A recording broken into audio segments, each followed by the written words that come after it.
Sana kuya umuwi ka na sa amin. Sana may mga anak mo. Hindi na sa akin sa mga anak mo na lang. Naawa na po kasi ako sa mga pamangkin ko. Laban lang tayo. Laban lang para kay kuya. Ano ang pinakagusto mong unang darating? Cellphone, TV, o wheelchair?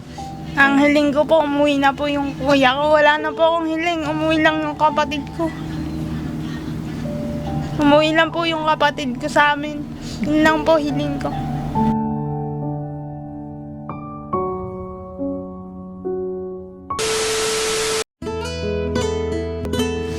Ito ang bahay niya. Opo. Dating bahay din po ng tatay nung nabubuhay pa. Nung nabubuhay pa tatay nila. Opo. Ano niyo po yung tatay nila?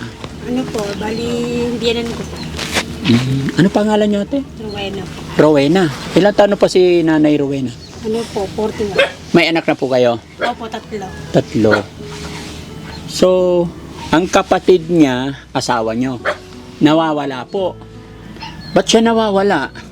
May dumaan po kasing ano dyan, Banapote. Tapos nung paglabas ng Banapote, yung asawa ko umakyat din, pamotor. Pagbaba nung van, wala na yung asawa ko. Yung motor niya, naiwan dun sa taas. Kasi minsan po, pagka kami kampante naman, pagka may umakas sa taas. Kasi binabantayan niyo po yan.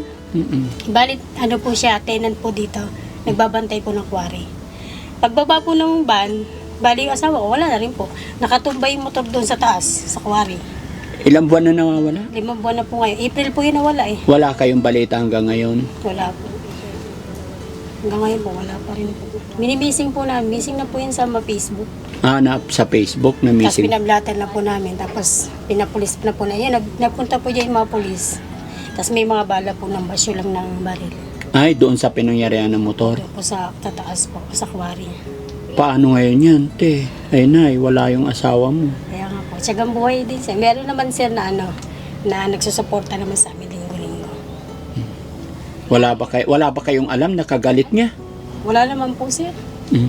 Baka naman nagbakasyon lang. Sana nga po nagbakasyon at uwi na. Oo. So walang padala.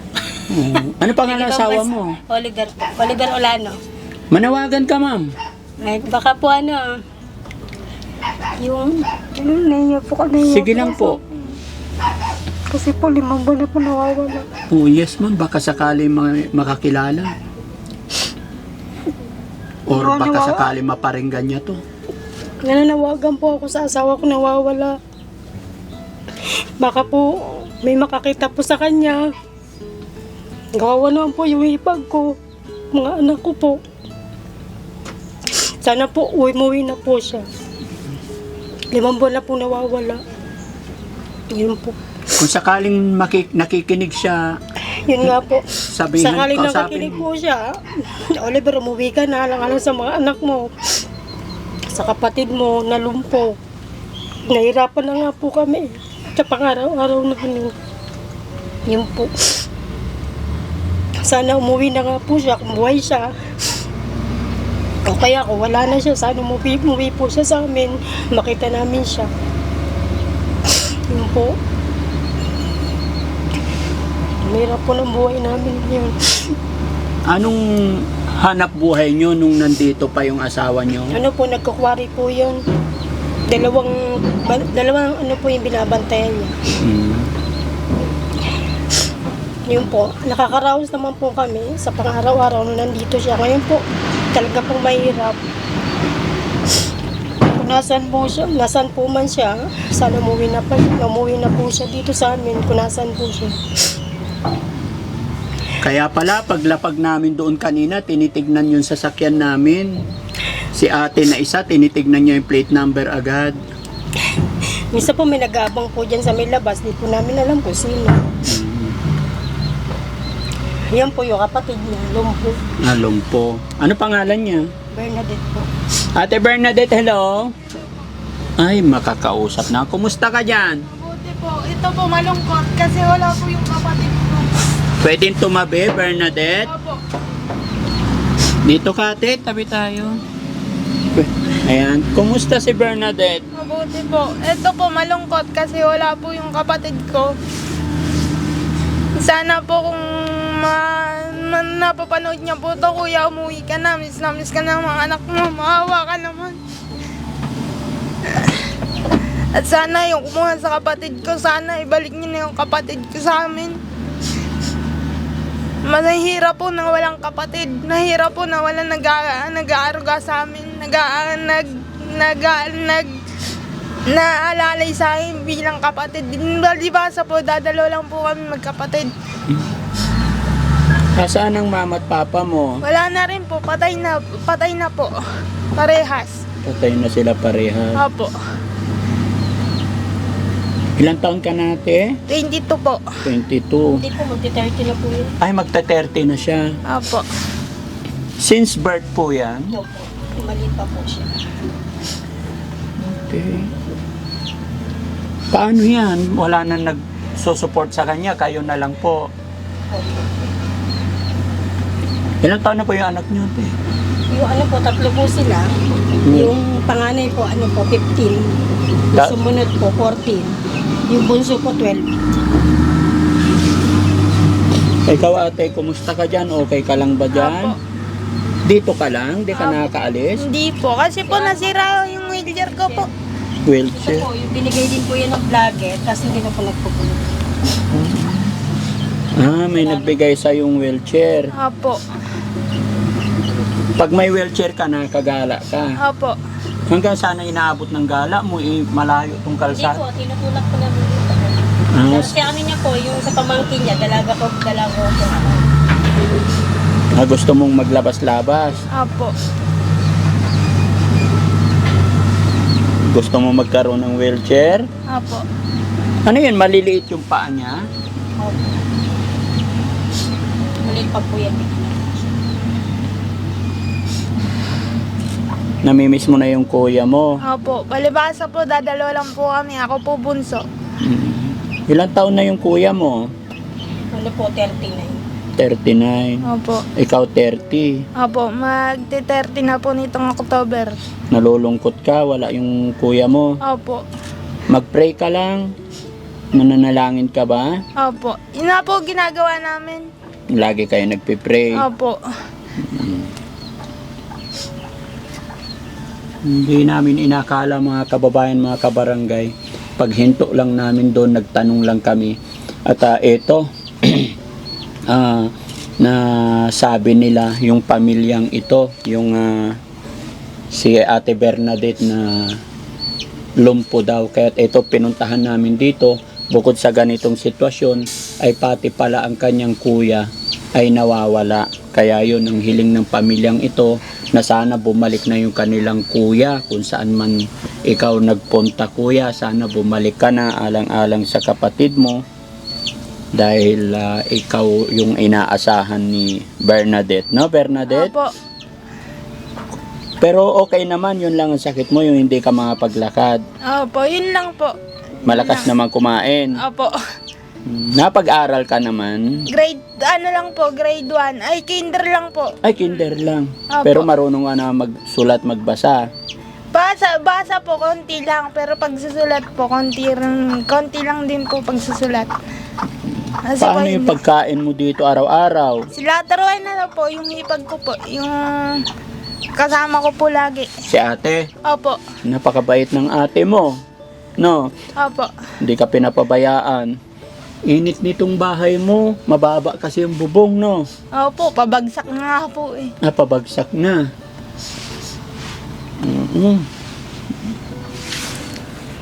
Hindi, mula nung nawala yung kuya mo, hindi ka nakakaalis dito. Hindi na po. Nag-lunch ka na ba? Opo, katatapos lang po namin. Very good. Basta wag ka lang mawala ng pag-asa, ha? Opo. Laban lang. Paano kung naririnig ni kuya to, maririnig ng kuya mo to, ano sasabihin mo sa kanya? Sana kuya, umuwi ka na sa amin. Sana, may mga anak mo, hindi na sa akin eh. Sa mga anak mo na lang. Naawa na po kasi ako sa mga bata, sa mga pamangkin ko. Manaawa ka sa pamangkin. Opo, yung bunso po, lagi hinahanap si Papa. Tita, uuwi na si Papa. Sabi ko, opo, oo, uuwi na si Papa mo. Uuwi na si Papa mo. Ginaganon ko na lang po. para hindi umiyak yung Para bata. hindi umiyak po. Nakabunso po kasi sa 3. Tsaka ikaw din para may mag-alaga rin sa'yo, ano? Opo. Nina.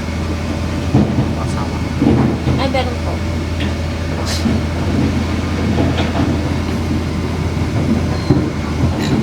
Bigla na lang nawala. Opo. Ang magulang nyo po, Sa Maynila po. nasa Maynila mga magulang nyo. Kapatid nyo po, Nandun din po sa Maynila. Taga Maynila po ako. tiga Maynila talaga kayo. Dito lang kayo na pag-asawa. Ayun mga kababayan, no, medyo hindi ko alam kung anong mga itatanong ko kay ate, kay nanay, regarding po sa pagkawala ng kanyang asawa dahil wala po kaming alam talaga at aksidente lang po yung pagkapunta namin dito. Ang sadya lang talaga namin mga kababayan is para makatulong kay Bernadette. So kung ano man po yun ate, ipag-pray mo na lang po, no? Huwag kayong mawala ng pag-asa. Sana makita nyo siya na maayos, no? Sana bumalik na yung asawa nyo na maging maayos lahat ang problema. Yun mga kababayan, gaya na aking sinabi, aksidente lang po yung pagdating namin sa pamilya ni ate. Ano pangalan nyo ulit ate? Rowena. Ni ate Rowena. Apelyido nyo po? Logroño po. Sorry? Logroño. Ate Rowena Logroño. Ano barangay ito? Sa Pangas po. Sapang Dos. Ayan. Tsaka ito mga kababayan, napaka hirap ng sitwasyon ni Ate Bernadette kasi dalawa lang silang magkakapatid. Wala na siyang nanay at tatay. At inaasahan lang niya sana na tutulong sa kanya ay yung kanyang kuya. Pero 5 buwan na, no? 5 buwan na nawawala. Kaya paano na pagka hindi makabalik yung kanyang kuya? Hindi ko na po alam kung paano na po ang buhay ko. Hindi ko na po alam kung Paanong gagawin mo niyan? paano po ang gagawin ko pag hindi na po nakabalik yung kapatid ko. Buti nga po, nandiyan yung hipag kong tumutulong sa akin kahit papaano. Umaalalay sa akin kahit papaano.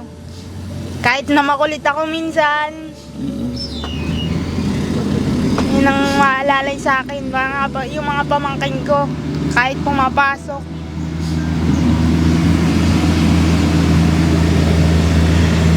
Anong sasabihin mo sa hipag mo? Te, laban lang tayo. Laban lang para kay kuya.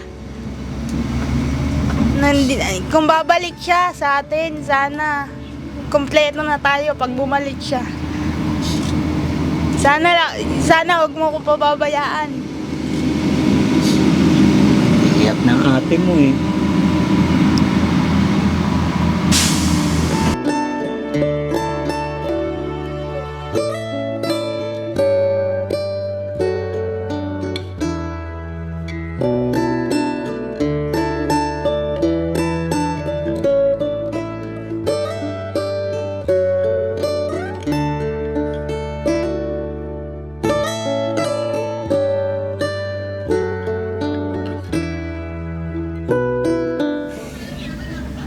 Laban lang, no? Huwag mawala ng pag-asa. Anong libangan mo dito? Araw-araw nandito ka lang. Wala po, kasi po nasira po yung cellphone ko. Wala po akong TV. Wala kang TV. Wala po. Wala ka rin cellphone. Wala po. Nasira din yung wheelchair. Opo.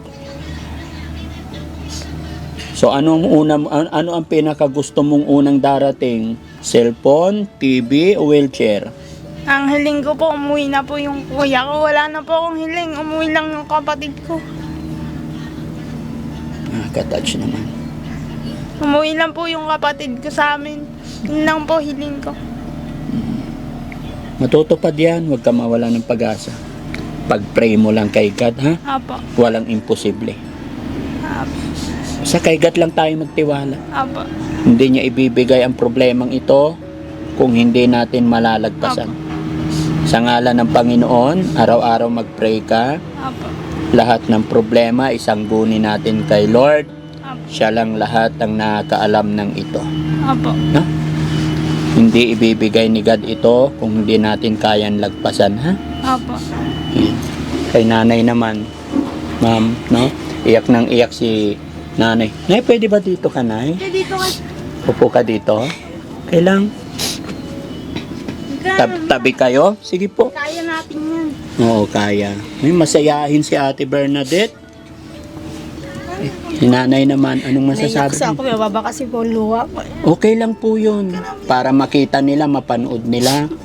Ilabas mo yung nararamdaman mo na. Alam ko napaka hirap ng pinagdadaanan mo. Hindi ko talaga akalain mga kababayan na siya po'y may problema. Sige lang ate, kung ano man yung pinagdadaanan nyo, kung ano man nararamdaman mo, ilabas mo ate. Hindi ka pababayaan ni God. Nandyan si Bernadette na kahit ganun kapansanan niya, napaka energetic niya. Tama na. Mami. Babalik sa atin ng babalik sa atin ng si Kuya, babalik sa atin. Ang hiling ko lang po talaga sa Panginoon, sana po bumawi na po yung asawa ko. Hirap na po talaga kami. Alam sa mga anak ko, tsaka sa ipag ko. Yun lang po talaga. Sana makabalik na po siya. 5 buwan na po siya ngayon, ngayong araw na to. Asaan na yung mga anak niyo po? Pumasok po. Pumasok sila. Okay. So yun mga kababayan, mga kabarangay, no? Sakaling umabot pa kayo sa bidyong ito, ito nananawagan ng pamilyang ito na sana daw po ay makabalik ang kanyang asawa, kuya ni Bernadette, para sa kanilang anak at para sa kay Bernadette na ito hindi nakakalakad since birth po yan. Kaya kailangan na makabalik ang kanilang padre di pamilya. Sa mga kapanood ng bidyong ito mga kababayan, i-share po natin para sa ganun ay makarating po sa kay ano pangalan ng asawa niya? Oliver po. Kay Tatay Oliver. Tatay Oliver, kung nasaan ka man, mapanood mo man yung bidyong ito, tignan mo po kalagayan nila. Alam mo kung gaano kahirap, lalong-lalo na sa sitwasyon itong tinitirahan nila, itong bahay nila. Napakahirap, lalo na't walang tatay, si Bernadette, no? So ate, kaya ng aking sinabi, hindi man kami handa, nagulat lang kami sa nadat na namin dito. Wag lang tayo mawala ng pag-asa. Tinatanong ko si Bernadette mga kababayan kung ano ang kanyang hiling, TV, wheelchair o cellphone, dahil yun yung mga nawala na sa kanya. Pero ang hiling lang po niya is makabalik lang ang kanyang kuya. No? Pero ganun pa man ate, mag-iwan ako na inyong dalawa po para sa iyo. Kasi total, nasa iyo naman si Bernadette. So ikaw na lang pong bahala. May 5,000 ako dito. Sana makatulong po ito. Maraming po salamat po sa inyo. Nakitulong po sa amin po. Hindi po namin inaasahan po ito eh. Binigay po kayo ng Panginoon sa amin. Salamat po na marami. Ilong po. Laban lang. Opo. Si Bernadette naman. Bernadette, ano naman masasabi mo? Maraming salamat po sa ibinigay niyong tulong sa akin. Kahit papaano po, makakatulong na sa amin to, makakatulong na kahit konti. Maraming salamat po. So manawagan ka sa mga kababayan natin kung sinong nakakakita kay kuya mo. At pwede kami makakuha ng picture para i-flash din namin. Ano sasabihin mo? Manawagan ka Sana po kung may makakita sa kapatid ko, sana po pakisabi naman po sa kanya na umuwi na siya sa amin. At nahihirapan na yung mga anak niya at yung hipag ko po, nahihirapan na kami sa sitwasyon namin ngayon. Yun lang po. Si ma'am naman. Mga viewers natin, ma'am. Nanawagan po kami kung nasaan man ngayon sa Oliver. Sana po nakauwi na po siya. Mga viewers po dyan, sana po makatulong po kayo sa amin. Yun po. Sana po makita na po si Oliver. Si Oliver Olano po yung asawa ko po. Matagal na po namin hindi nakikita. Maglilimang buwan na po. Sana po makabalik na po siya. Yan. So mga kababayan, mga kabarangay, maglalambing po ang Team Daddy Frankie. I-share nyo po ang videong ito. Yung sa ganun ay makita or makabalik na ang kanilang father di pamilya. Yung asawa ni nanay na kapatid ni Ate Bernadette dahil siya lang po ang kanyang inaasahan. Thank you so much po. Yan, pasensya na po kayo, nakarating kami dito. Opo. Buti nga po yun, nakarating kayo sa ganitong itsura ng kubo ko eh. Nagkapasalamat po ako narating niyo itong lugar namin. Hindi ka naman natutuluan ng ulan. Hindi naman po. Minsan, iwas-iwas na lang pag natulo. Pag malakas ang hangin, hindi ka natakot dito. Minsan po, nandyan naman po yung mga pamangkin ko para umalalay sa akin. Pagka nandyan, inaalalayan ako pag malakas ang hangin. Tata, lumipat ka muna doon sa bahay. Sige, sana makabalik ako dito, ano? Apo. Gabayin ng Panginoon, no? Yan, maraming salamat mga kababayan. Magandang araw po sa atin lahat. God bless po. Thank you po.